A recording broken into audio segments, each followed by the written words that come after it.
What's up, everybody? Welcome to Inside the Age podcast. I am your co-host, Ike Cuellar. You can find me on Twitter at Ike Cuellar.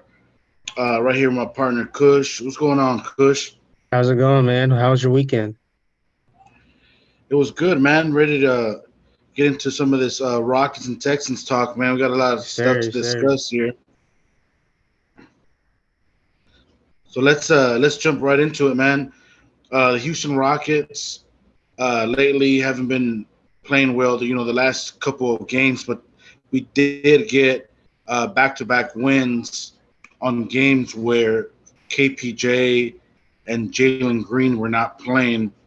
So I thought that was pretty impressive, man. The guys really showed a lot of heart and effort in the game versus Detroit, where John Lucas was coaching us.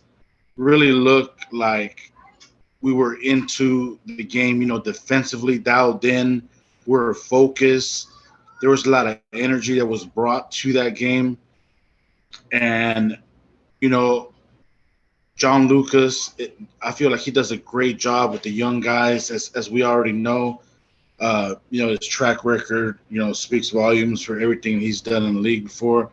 Every time he's been our head coach, we've played really good under him. And, it was a beautiful thing to see, man, to beat Detroit because they were in the draft with us a couple of years ago.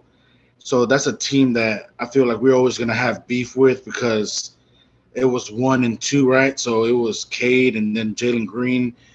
So to get a dub against them was pretty cool thing to see. They didn't have Cade, he was hurt as well. They had a lot of injuries themselves too, but it was anytime you get a win, we just got to celebrate it. Like we said, we're always gonna on this pod. We're always gonna stay positive, man, no matter what, because it's been a tough year for us. Um, the game after that, where we got the where we got the dub, also was against OKC, and it was kind of the same thing where we came out with a lot of energy. There was a lot of fight from our guys, and it was a close game down the stretch. They made it interesting down the stretch. But I feel like in these games where we didn't have KPJ and Jalen Green has been really like a blessing in disguise because we're trying to showcase a little bit of, well, not a little bit, a lot of Eric Gordon, as you guys know, because the trade deadline is coming up. And, he's been playing well, especially in those wins that we got. Um, what do you what do you think about Eric Gordon, Kush? Do you think that we'll find a trade partner for him, or you think he'll stay here? And would you like to trade him? I mean, I would like to trade him, but I think one thing you have to remember, and we talked about this a few episodes ago, is if Eric Gordon stays, is that foreshadowing of the Rockets trying to get James Harden? And I know a lot of fans you know, don't want to go there, but I think that's one thing you have to think about if he stays. Obviously, I'd like to trade him to get some assets back, some draft picks back. And, the trade deadline is coming up, so we'll see what happens. But I mean, he obviously had that moment about the no improvement thing and all that, all the other stuff. But, I personally would like to see him get traded just so we can get something back for him instead of just letting him rot here where he's not going to win a lot of games. He's not getting to the playoffs. He's not getting a chance to win a championship. Yeah, I mean, I agree. In those games, back-to-back wins, um, even some of the losses that we've had here recently, he's played pretty good, and he's averaged around 30 minutes a game, and a couple of those games he had 20 plus points. So I know there's a team out there that he can help out, but at this point, I think what would be ideal for us is to get a first round pick for him. To be honest, I don't think that's going to happen because we had our chance last year to do it, or for whatever reason, I just don't think we can get a first round pick for him anymore. I think we waited too long for that. And, in this situation, beggars can't be choosers. So I wouldn't mind getting, I don't know if it would be a couple of second round picks or a second round pick, at this point, not just to get him to a contender and have him in a favorable situation for him, but also for our young guys to get more minutes and just to kind of open up our rotation a little bit more with our guards and small forwards. Tari Eason needs to be getting a lot of minutes. Ty Washington needs to be getting a lot of minutes. So I think it would work out for both sides. But honestly, Kush, to be honest, I would. Um, I'm almost like positive that we're not gonna make no moves happen, and I'm ready for. I'm ready just to let Eric Gordon retire with the Rockets because at this point, I just don't think we're gonna move him. Um, I just have a weird feeling about it, man. So I'm ready for him. He's gonna stay with us forever, and he'll probably retire a Rocket. Who knows? But hopefully, we can get a deal done before the trade deadline. I mean, I don't think we have to rush on that because you could still, work something in the off season. But just for the sake of the season, man, and the minutes for the young guys, I definitely don't want to trade Jay Sean Tate or KJ Martin. I think those guys bring us a lot of value, as far as on the court, what they do. Um, I want to keep those guys, man. So if something happens to where we have to trade Gordon and we have to have one of those guys in that deal. If somebody put a gun to my head, I would choose Jay Sean Tate over KJ Martin because I want to keep KJ Martin.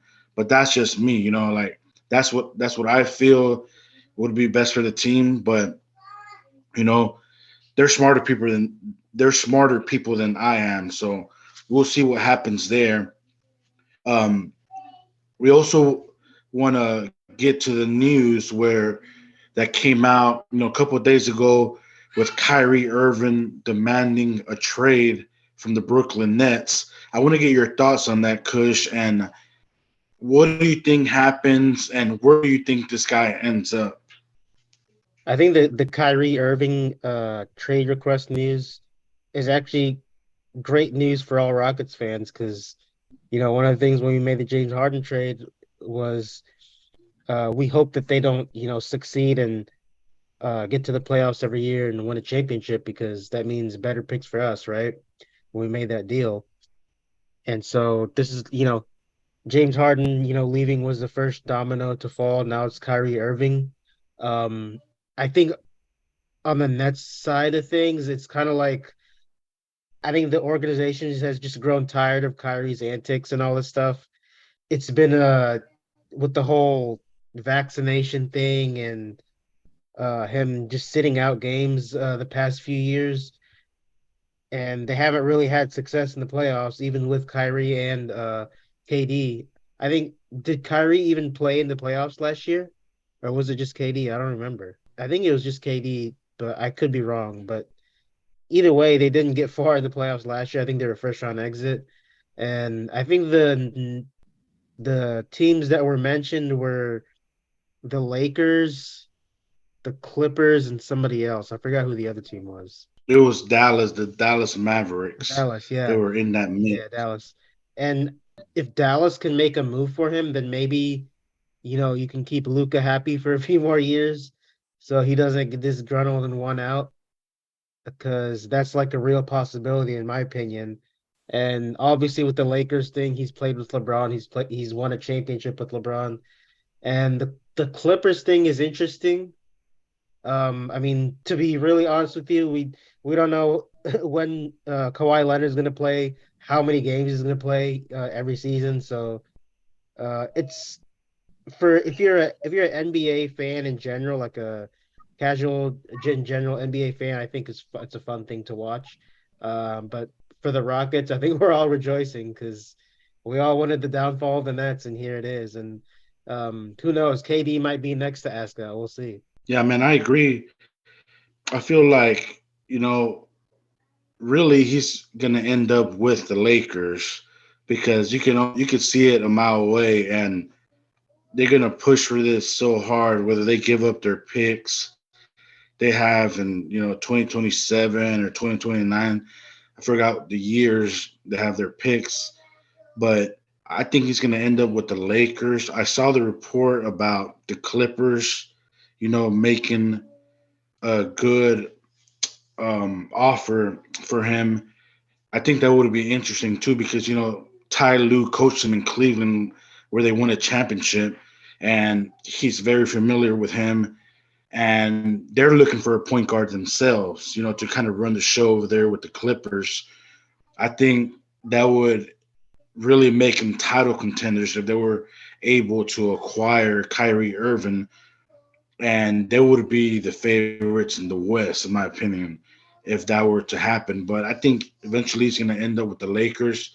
In terms of what it means for us, I still think that you have to see what Kevin Durant does, what he does the rest of the season, and what he does in the off season for that to kind of have an impact on us.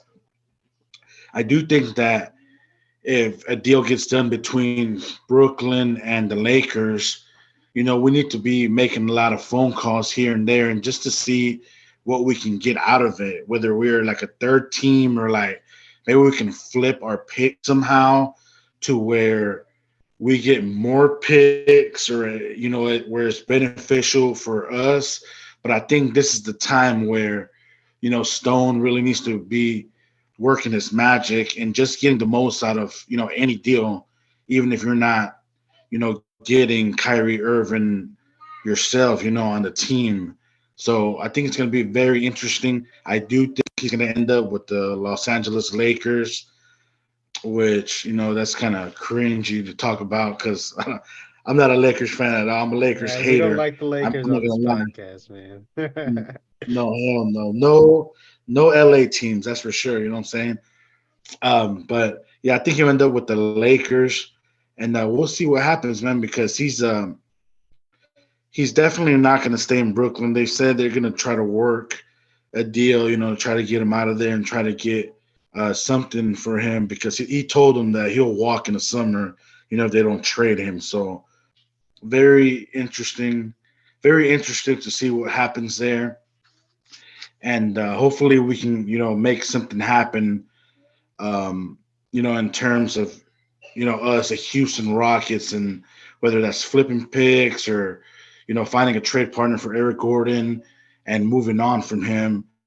I think will be ideal for us, as Rocket fans. And wow, I just got the notification, Kush.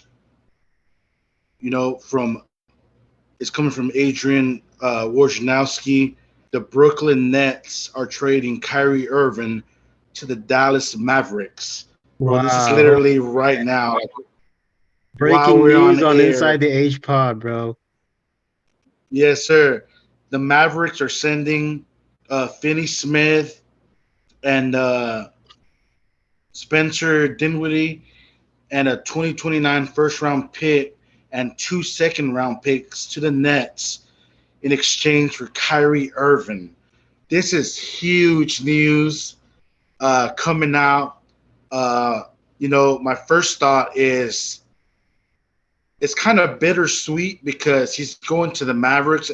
I fucking hate Dallas. Don't get me wrong, but I'm happy that he's not going to the Lakers, bro. Like because I think they could have made a lot of noise over there in LA, him and LeBron with that, past experience they had together. But now him joining Luca in Dallas, it's huge, and I think it makes them a top contender in the West, and that is huge news. What are your thoughts on this trade, man? This shit literally just came out, bro. I just got it on my phone. Um, it's just incredible, man. What are your thoughts, Kush? I think this is huge. Like, if you're a Mavericks fan, this is huge because earlier in the season, Luca, voiced his um displeasure of how the Mavericks were not building anything around him, and now he has Kyrie Irving alongside him. So, you know, I think that's huge for the Mavericks because now you as a fan, you don't have to worry about for the time being, you don't have to worry about does Luca want out? Is Luca unhappy here?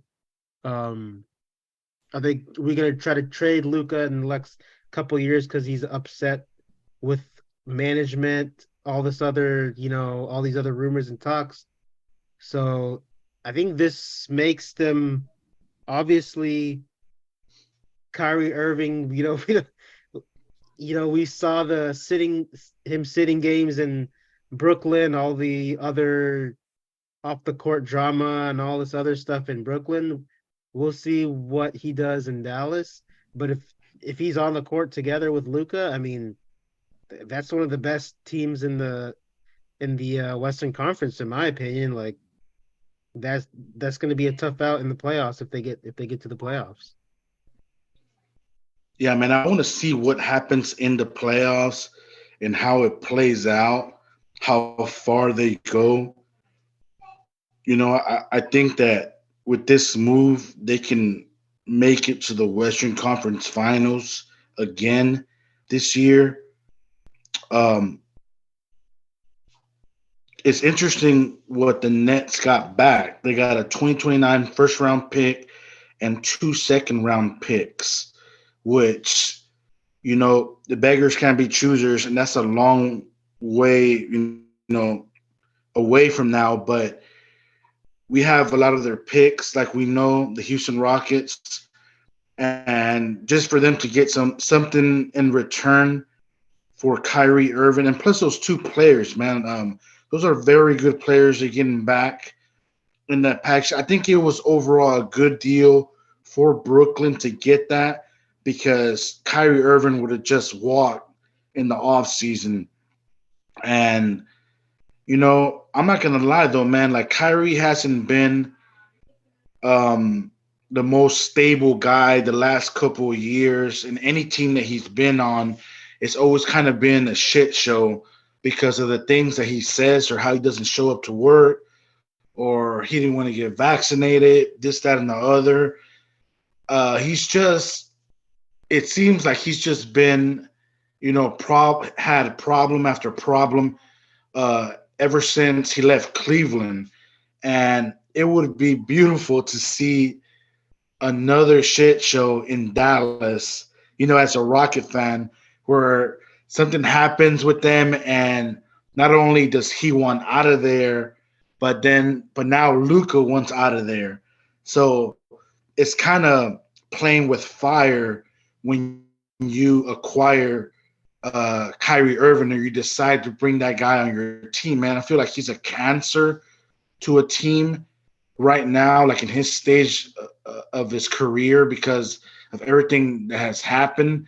But, when he's focused and dialed in, he's one of the best players in the league. I'm not going to lie about that. It's just like the things that happen, off the court and the things that he says you know, and just like his availability sometimes too, man, because he hasn't been the most stable person or player, like recently here in the last couple of years. Everywhere he's been, it's always been a shit show. So I'm not gonna lie, man. I would love for that to happen in Dallas, just because I'm a Rockets fan. Don't wish bad. I don't wish bad on Kyrie, but I still don't like Dallas. Is what I'm saying, right? Like I don't want to like just shit on the guy, but I still think that Dallas is gonna go pretty far in the playoffs, and good luck dealing with that head case, man. That's all I'm gonna say. That's a lot of work to deal with a player like that that's had a lot of problems in the past, and just when he decides to check out on you, you're done. It's over. Like he's not playing. So I just think this was crazy that it came out right now while we're recording, man. But we had to just talk about it, man, because he, I think that him and Luca are gonna be like really good together, but not for a very long time. That's my early prediction about it. Yeah, I think the other thing about this is isn't Kyrie Irving a free agent this offseason? So like I guess technically it's a rental. They can kind of see how it goes for the rest of the season if they don't wanna, extend him, they don't have to, right? Yes. Yeah, so I think that's a pretty important part of it. And, you know, if I'm Kyrie, like I kind of want to be on my best behavior because at least for the next few months, so I can get a deal with the Mavs and, try to win a championship with Luca in Dallas. Like, yeah, like if I'm Kyrie, like I want to be on my best behavior because as far as like a team signing him in the off season, like, well, I'll ask you this: like, let's say you're a random NBA GM and you need a point guard, right? Would you sign Kyrie knowing about like all the drama with him? I would not. I would try to get somebody else in free agency. You know, another point guard that has experience, that's more poised, more calm in that situation. A better locker room guy, glue guy that you can put on your team and where it's beneficial for everybody. Because right now you can't trust him, man. It's just everything that's gone on with him, and be interesting to see who throws that money at him this offseason. Kush, like you said, because how can you trust this guy? Can you give this guy like a 3 or 4 year deal? I don't think you can, unless you're like the Los Angeles Lakers and you kind of want to salvage LeBron's, last couple of years, 2 or 3 years maybe. I think that makes a lot of sense because now you can, help LeBron in that aspect to adding another star and not wasting LeBron's last years, with the Los Angeles Lakers. I think he has probably another 2 or 3 good years left in him, LeBron James. So I think that makes sense. But other than that team, I don't see who would really pay him, on a long deal like that. You know, that's why the playoffs this season and the playoffs are very important. And I want to see what they do, um, him and Luca together this year. Yeah, I think like if if someone were to offer him a 3 or 4 year deal, I don't think he would take it. I think he wants the max, right? Like especially him being a free agent this year. That's why I'm saying like he needs to stay healthy, ball out the rest of the way, and then maybe Dallas will, get duped into giving him the max, and we'll see how that goes once that happens. But I think it's gonna this huge bombshell drop by Woj right now. Um, man, Kyrie to Yeah, that's Dallas, crazy. that's a Woj bomb for you for real, man. It came out of nowhere, not out of nowhere, because we knew that he was going to get traded. But while we are recording, I'm like, bro, we gotta hop on this ASAP, and hopefully hopefully we get to see them play together because I want to see how they gel too, man. I think that's going to be interesting, on the Mavericks team and how it goes from there.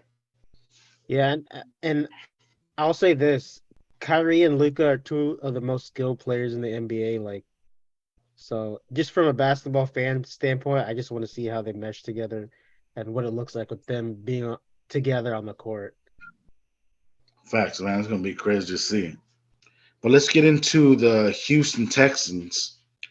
We just made possibly the best move in our franchise history, and that is we hired Demeco Ryans as head coach this past Tuesday.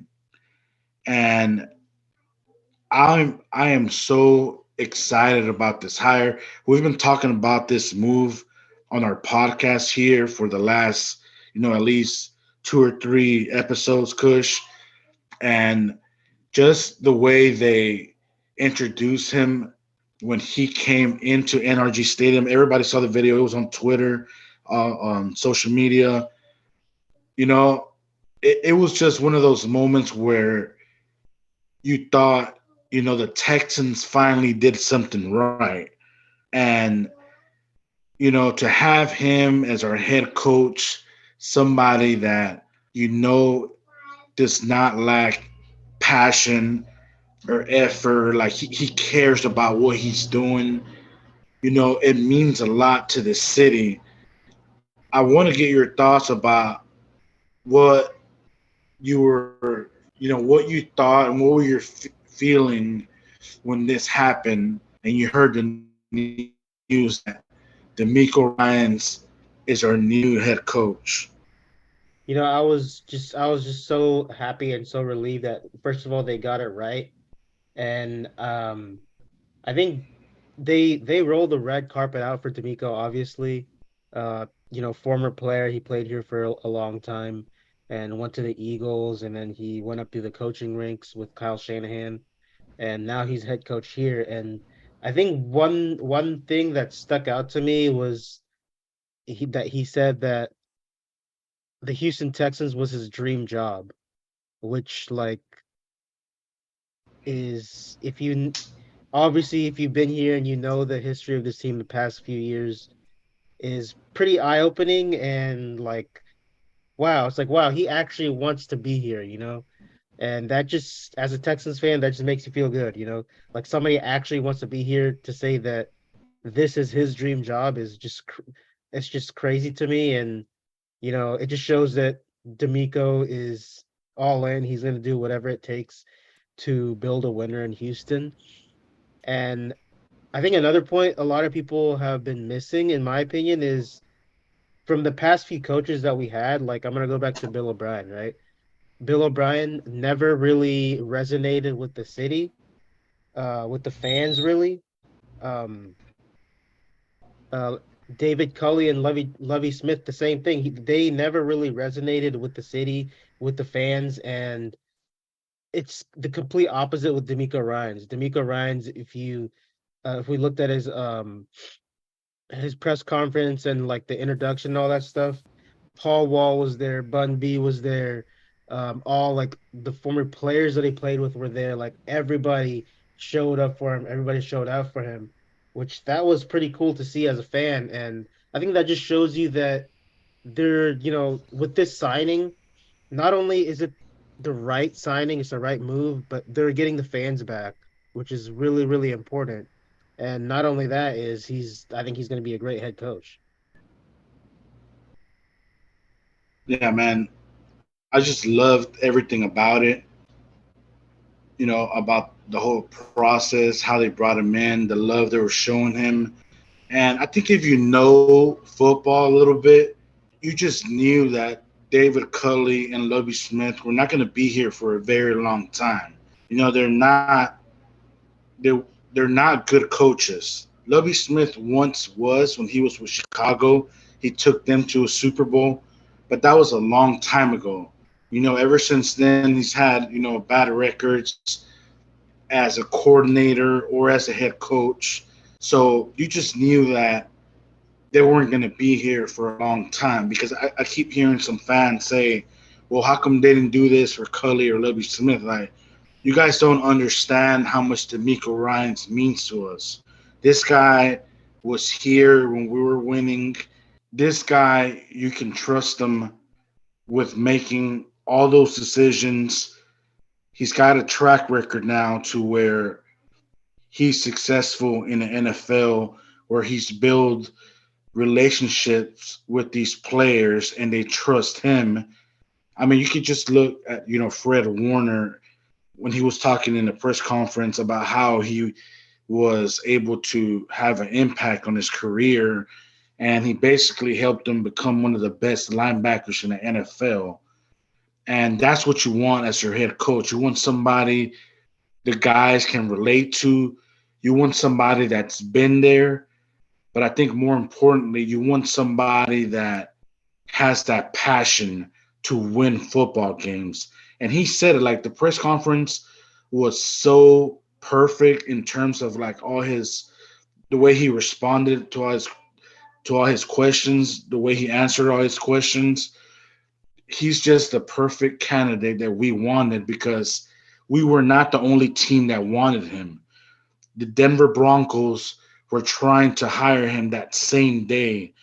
And it sounds funny to say, but they really had to settle for Sean Payton and overpay for him.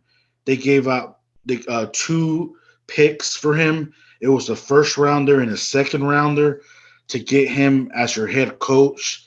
And at this point, man, you're just overpaying for everything. You overpaid for Russell Wilson. You overpaid for Sean Payton. And we didn't do none of that. And we got the best candidate out there that was in the market. So by far, this has been the best move the Texans have made probably in their history, man, besides drafting on team, Kush, in terms of, changing the culture, um, changing the way we do things. What do you think that we'll see differently next year? Well, I think that obviously that depends on the draft. And I think in weeks past we were all, clamoring for them with the number two pick to get a quarterback, right? And with Demeco Ryans as your head coach, I think you have options. Obviously, we want to get that quarterback. We need to get that quarterback. But I can see a scenario where they pick a defensive player, number two, and like let's say like a wide receiver, with the other pick in the second round, or they can go quarterback and then defensive player in the second pick, or they can go quarterback and receiver. So the options are wide open. Obviously, Demeco Ryans is a defensive head coach. He's a defensive guy, so if they do end up going with a defensive player in the draft, then I wouldn't be surprised. But you know, they have I think they have a really good shot to win some games next year. Um, Also depends on free agency. So we have like before we even make any predictions, we have like so much things to still see what they do about drafts and free agency. But you know, you're in the AFC South, you always have a chance because I think the AFC South came down to the last game this year, and if you can win some games in your division, you have a chance. Also, we I kind of glanced over the schedule. There's a lot of teams we're playing next year that have uncertain quarterback situations or new quarterback situations. So if D'Amico can get that defense right and you can kind of sloppy up the games a little bit and get to the quarterback with your defense, obviously I think you have a chance to win some games. So I mean, we'll see what happens. I want to go back to what we said about the press conference with D'Amico, right? I think a lot of coaches in the NFL give you a ton of coach speak and they're kind of like secretive with what they want to do, what they're doing. I think with D'Amico's press conference, he was out there with it. He was very authentic, which was like a change of pace for me to see in an NFL coach, which I freaking love that shit, man. I love it when coaches are like upfront and authentic, and D'Amico's 100% authentic with it. And I think if we compare the press conferences of this year, last year, and the year before, David Culley's press conference, like I don't know about you, but I didn't even watch it because I was not even invested in David Culley at all. And the Lovie Smith one, they were really, really criticized for the Josh McCown stuff. So he kind of had to win the press conference, which I think he did that last year. And the one with Demeco is just, I think he knocked it out of the park. It was a home run grand slam. Yeah, man, I agree with everything you said. Just the perfect candidate for us, man. And we really, I feel like we hit the jackpot with him. Um, I want to add something to the things that we're talking about because I think it's relevant. You got to remember this guy went to Alabama, in college, and I think that's a big reason why Cal and Nick Casario chose him because they know how smart of a football player and mind he is, and you could hear it in the press conference. All the way he answered the questions, like what he's thinking, uh, the type of football team that we want to be. The things that he was saying. It just, it's what you want to hear as a Texan fan. And one thing that I'm really excited about is that he has no fucking ties to the New England Patriots. That's a beautiful thing because we want to stay far as possible from them with the ties and everything.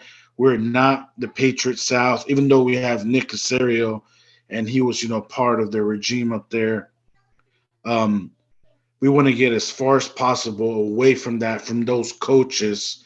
We want to do our own thing, set our culture the way we want to do it. Um, I would be, really upset if we hired like Josh McDaniels type of coach or like somebody that was under the Bill Belichick, tree, because a lot of the times those guys don't turn into good coaches. And you saw that with Bill O'Brien and all the shit that we went through with him as our head coach. So that was one of the best things that I like, in terms of just doing shit our way, right? Like doing it the different that different way than the Patriot South, quote unquote, type of way. So I'm really excited for next season.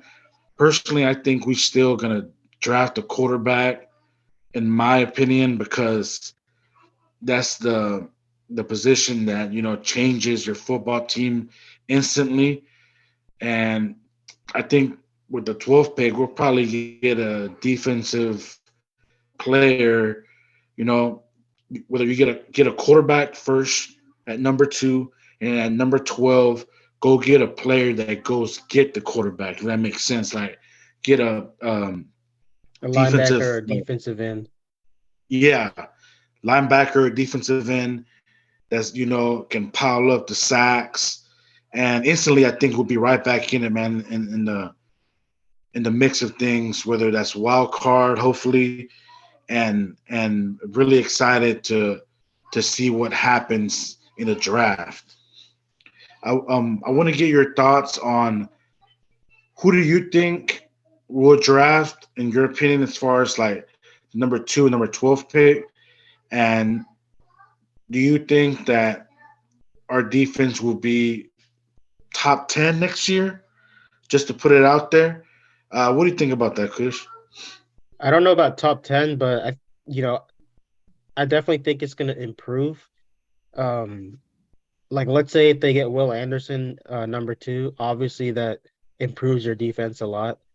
Um, but I'm like, even with the guys we have on the defense right now, I think we have talent on defense. It's just we, obviously with Lovie Smith's defense last year, um, I felt like they misused Stingley because Stingley is not a zone corner.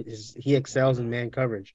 And so I think this year or next year, I should say, I think we'll see Demeco Ryans utilize all our defensive players the right way, and hopefully that means that they'll improve, and hopefully that means they'll improve statistically and the win category.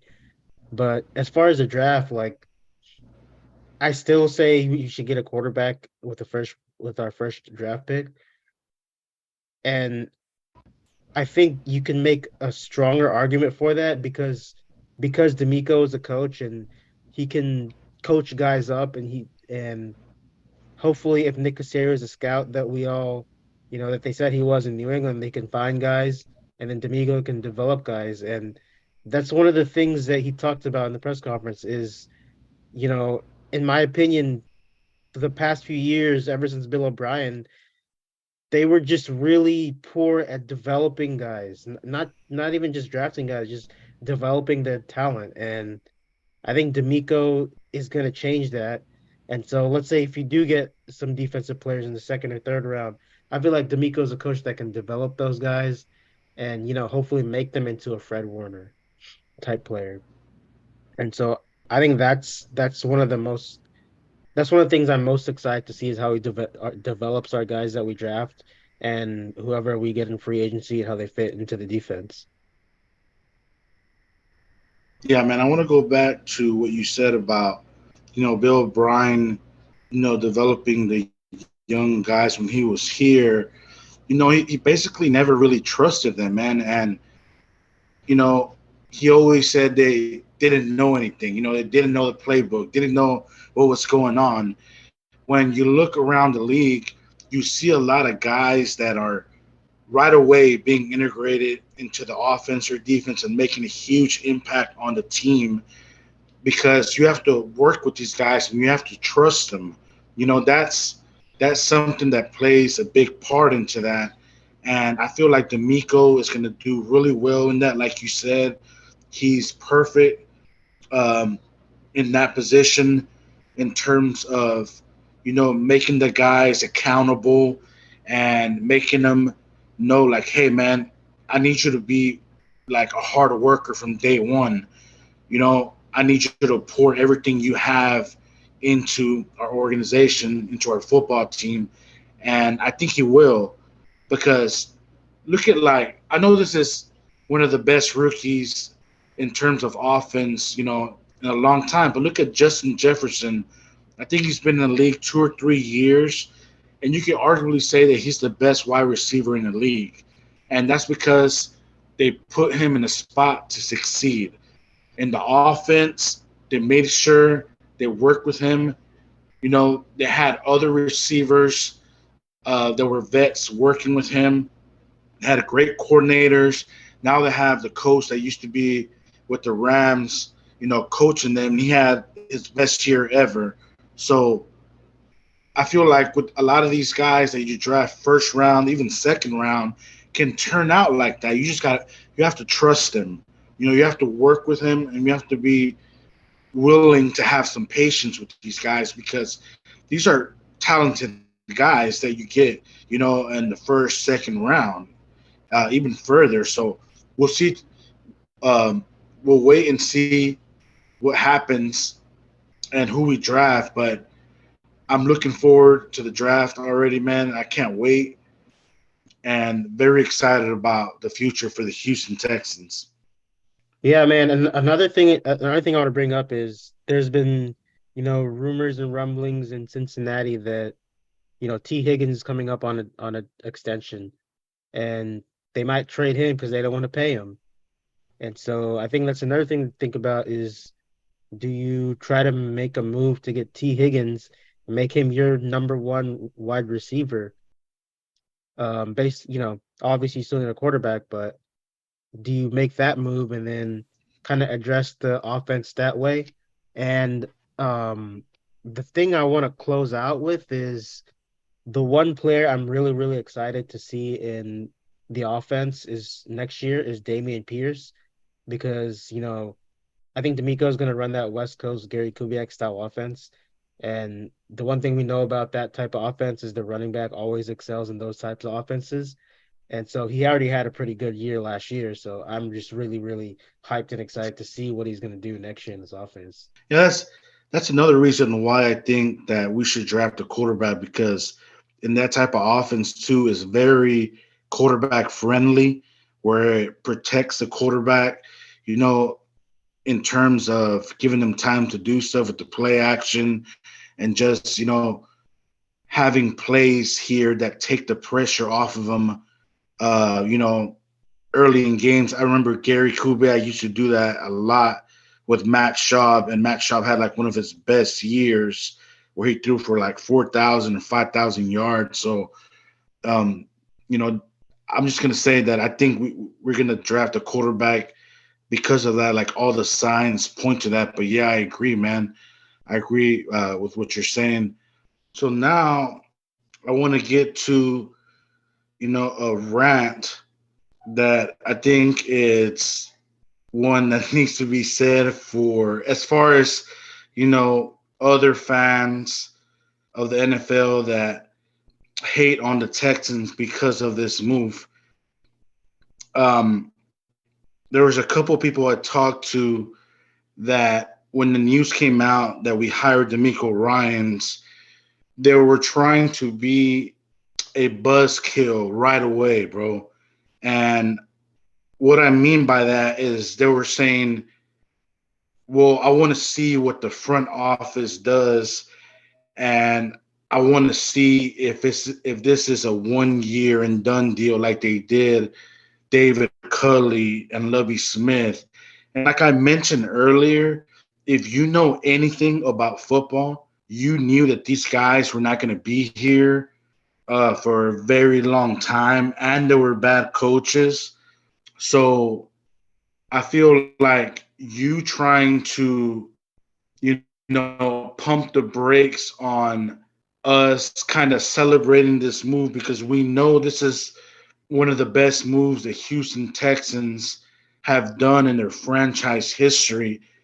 It's just, an ugly thing to see.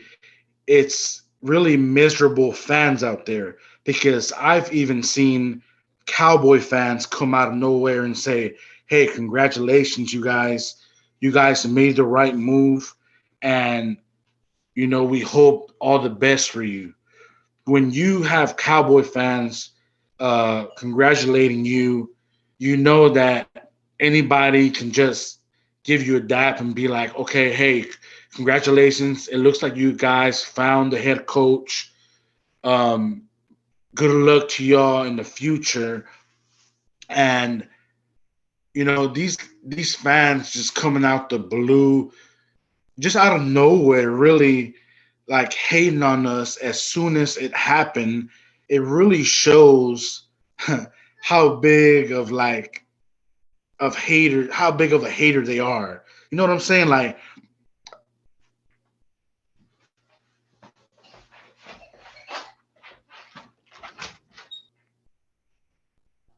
This meeting is being recorded. so even like the media, right? Like shows like First Take, you know, screaming A. Smith, as we like to call him. Me and you, big shout out to Kush because he was the first one that came up with that name.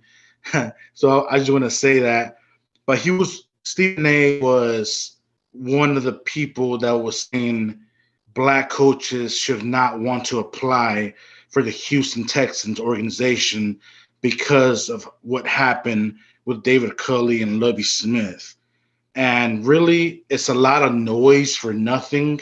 I think the only people that matter are the people in that building. They know what's happened before, even in history, how he played for us, how he called off his other interviews after he knew that he was going to take this job. He even said it, in the press conference.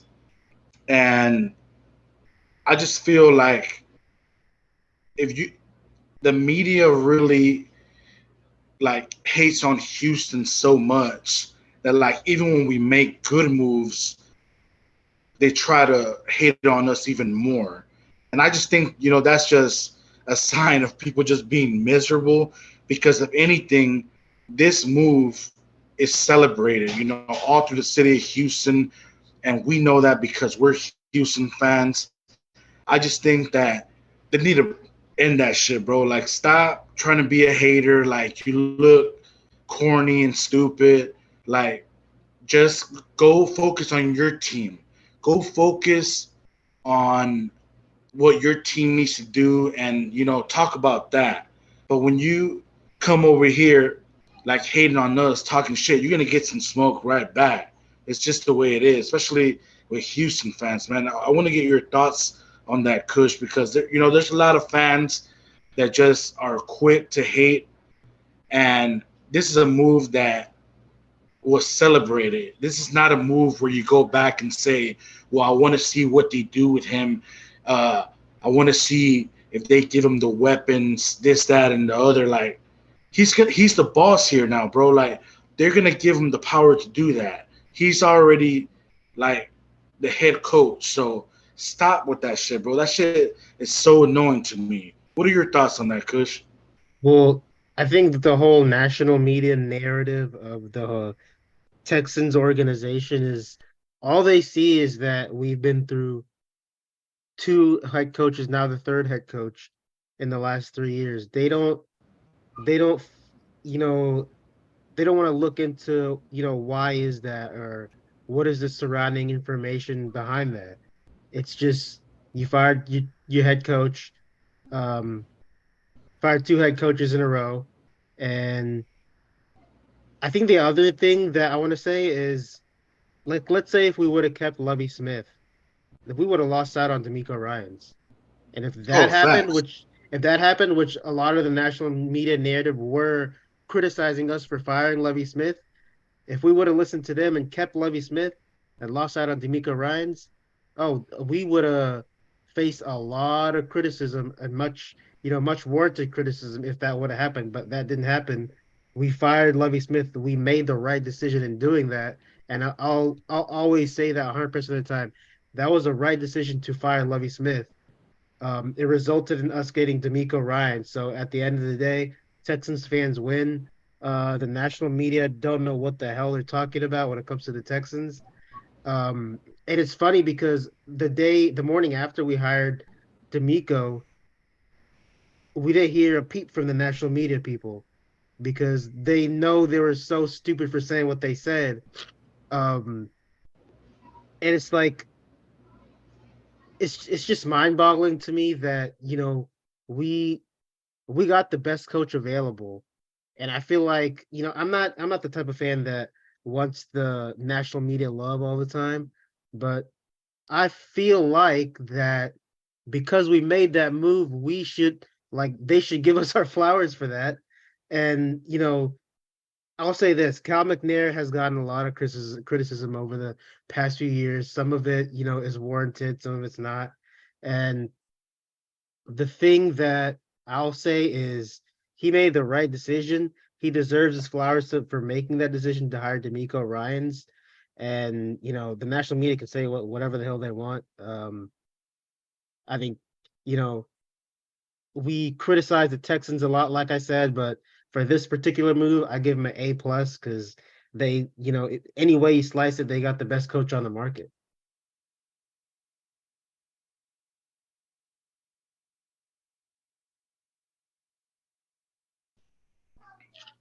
This meeting is being recorded. And I want to add to what I was saying too, Kush. Like, I'm not gonna sit here and act like it wasn't a shit show, prior to this move, because I think a lot of us can agree, like, yeah, we're down there with one of the poverty franchises as far as moves and trades that we've made before, you know. So the criticism, it's fair, like, to talk shit about the Texans. When I was mad, I did that a lot too. I'm not gonna lie. But when you see your organization making the right move, when you see them trying to change the culture, trying to reconnect with the fans, to bring the fans back, this is a move that needs to be celebrated, right? This is not a move where you say, well, wait, you know, let's see what they do first.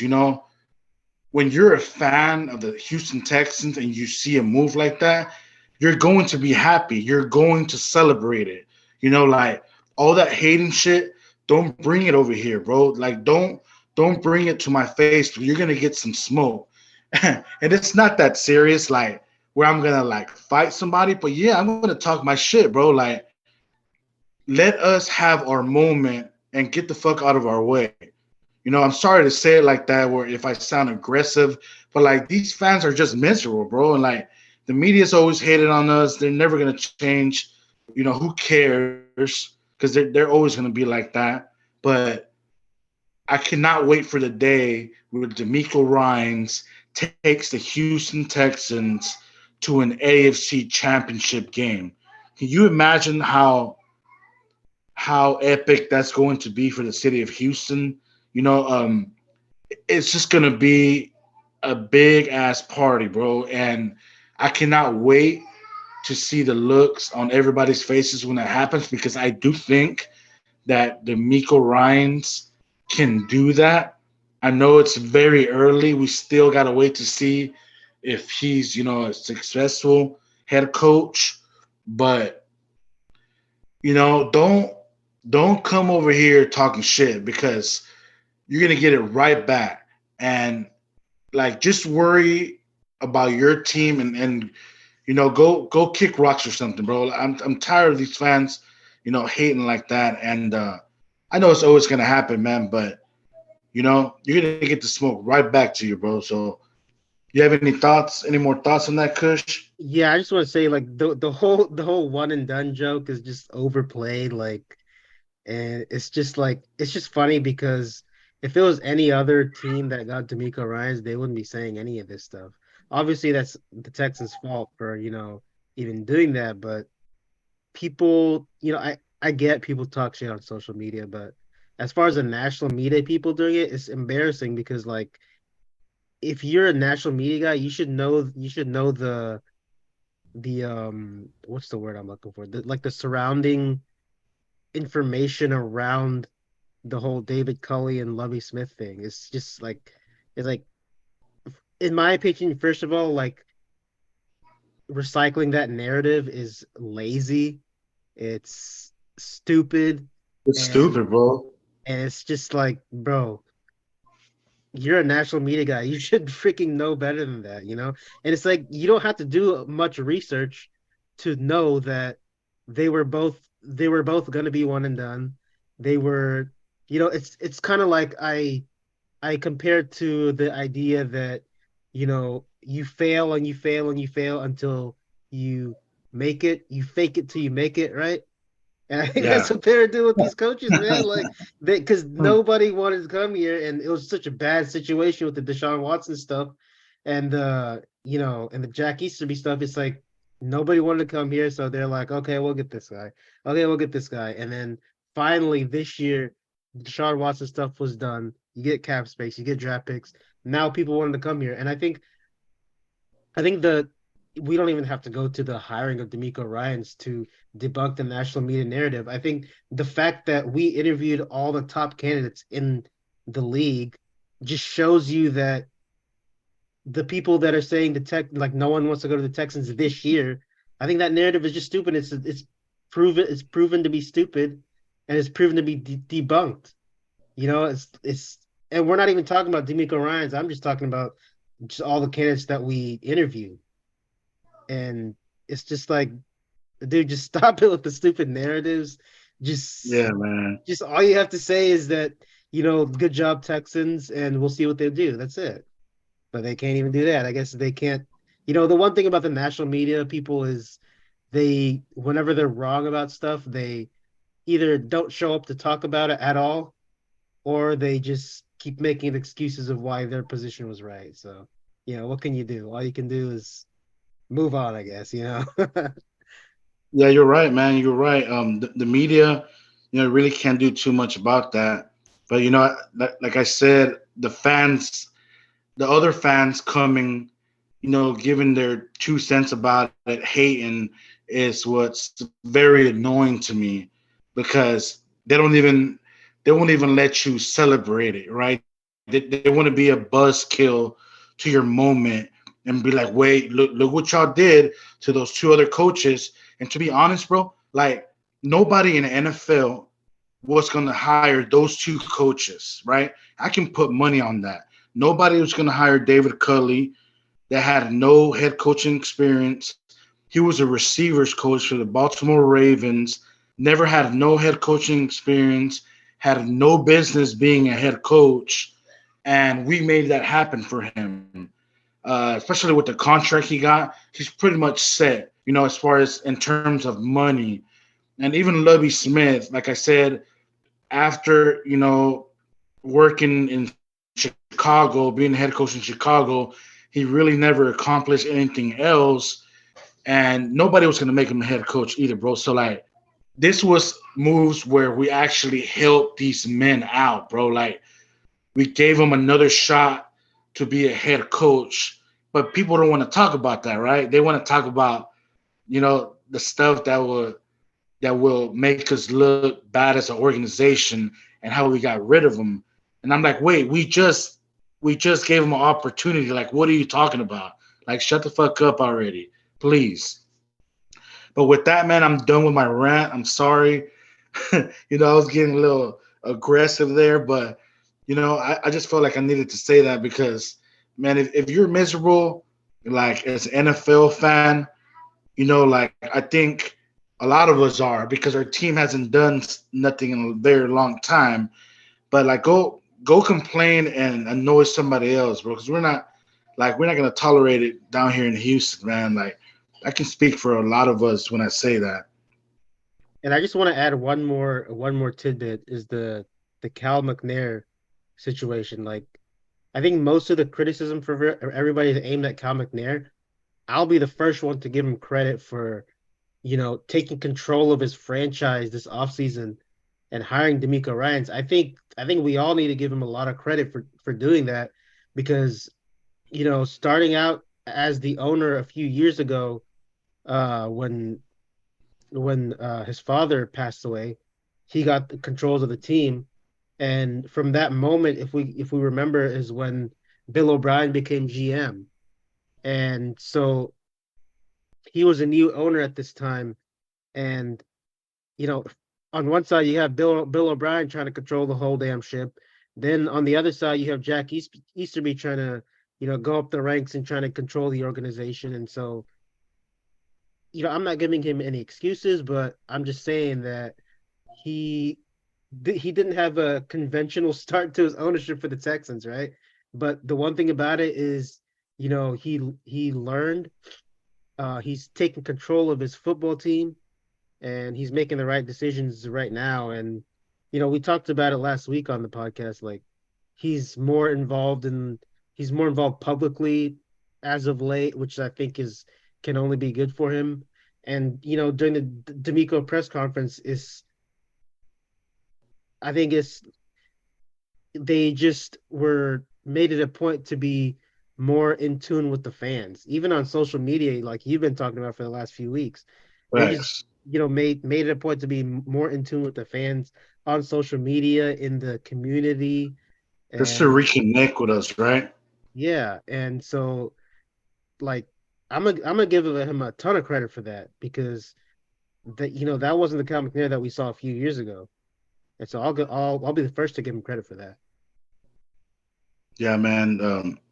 Just proud of how he's been able to come out and actually make changes and even the uniform changes, bro. Like I think there was rumblings about us having like Oiler colors. That's dope as fuck. I'm gonna cop like at least two or three jerseys, hoodies, whatever they have. That's gonna even bring more fans because it's gonna bring a lot of those Oilers fans from back in the day that kind of felt left out whenever they moved to Tennessee. So that's a great marketing move too on his part. Um, but yeah, man, that's all I had in my rant. Yeah, and we went on a long rant. We talked about a lot of things today, and so now let's close this thing out, man. Let's go ahead and end it, guys. Thank you everybody for listening to our podcast. Make sure that you follow us, on Twitter at Inside the H Pod. Make sure you subscribe to our podcast on Apple, Spotify, wherever you get your podcasts.